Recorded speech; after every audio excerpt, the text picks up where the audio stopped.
Why are you telling your story in the first place? What is the purpose of sharing your story? Now, don't get me wrong, as I've said before in other talks, and I've said the legitimacy of telling your story for cathartic purposes and for healing is perfectly fine.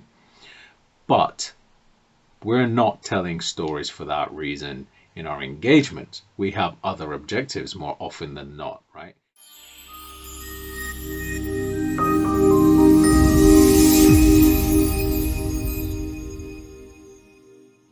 Hi guys, Calvin again. So here's the top 3 mistakes people make before telling their story. The first thing is a lot of people want to tell their story and they get lost in the current of the whole detail of the story. So let's segregate then the purpose of healing and catharsis and making sense of our own inner story, which we can talk about at another time, and I think is perfectly valid.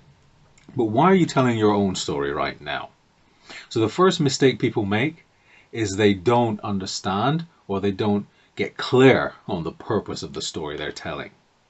So are you telling your story because you want to entertain the listener? Or are you telling your story because you want to convey a message? Or are you telling your story because you're trying to build trust? You're telling your story because you want to inspire people to some action. What is the purpose of the story? Get clear on that, and that will really help you to frame your own messaging as you start to deliver. This is the other thing now I'm going to talk about, because as I talk about messaging, people don't really often know what their message is.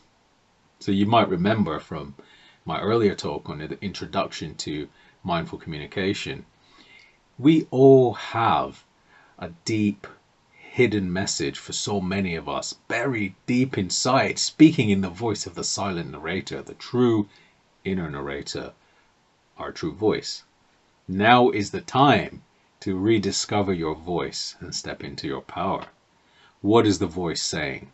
What is the voice getting you to express? What is it that the voice wants to burst out of you and share with the world? And so once we understand that we do all have a message deep down inside, then we know it's true that we can use that message to convey meaning to others. We use a story to do that for us. So the second mistake people make then is they don't get clear on their message. Now, the essence message, your essence message, is coming from deep within you. But we need to think about the audience we're telling our stories to, and we need to think about, well, what is their problem? What language are they speaking? What is their issue that we're trying to help them with? What is it that we're trying to achieve in this engagement? That will help us to really frame our key message, and that will then help us to find the right stories to tell. So that's the second mistake people make. The third mistake people make when it comes to telling their story is they tell their story before they are healed. There's an expression often used when it comes to telling your story: speak from a scar, not from a wound. What that essentially means is make sure you're healed from the experience. Make sure you've come to complete space of acceptance. Make sure we've come to a place of letting go. And we're able to tell our story from a more detached position. And this is not to say to invalidate the emotions of our experience. Our emotions are helpful to tell us things, but to make sure we're sufficiently healed and overcome whatever the challenge of our story might have been, because invariably we would have had some sort of challenge to overcome. This is not to say, by the way, that every single story is going to be a monumental emotional story that we need to share, but many of them are, especially when we're trying to get our listener to understand that we understand, when we're trying to get them to see that I can empathize with you. And here's why: because I've been through a similar experience myself. So the 3 mistakes then are to get clear on the purpose of the story. If we don't, then that's mistake number 1.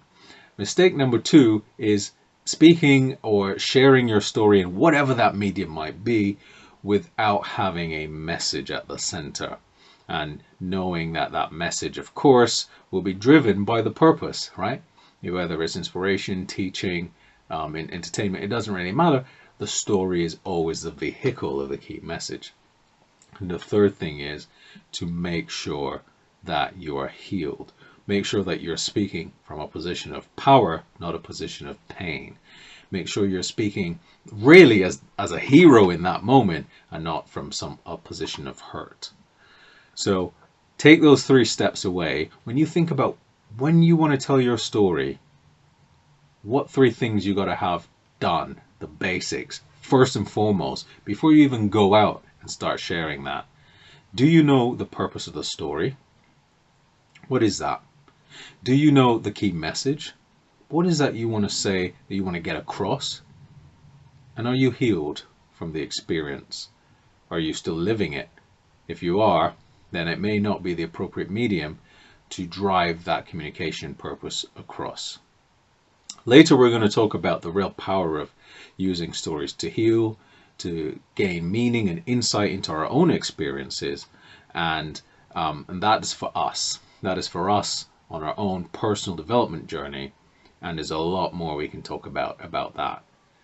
But sharing your story, then get those things sorted, and you will speak from a much more powerful and impactful place, full of clarity, confidence, impact, and authenticity. Thank you so much for watching my video. Please like if you found it useful, subscribe, share, and if there's anything you want me to talk about in a future video, leave it in the comments below. See you next time. Bye for now.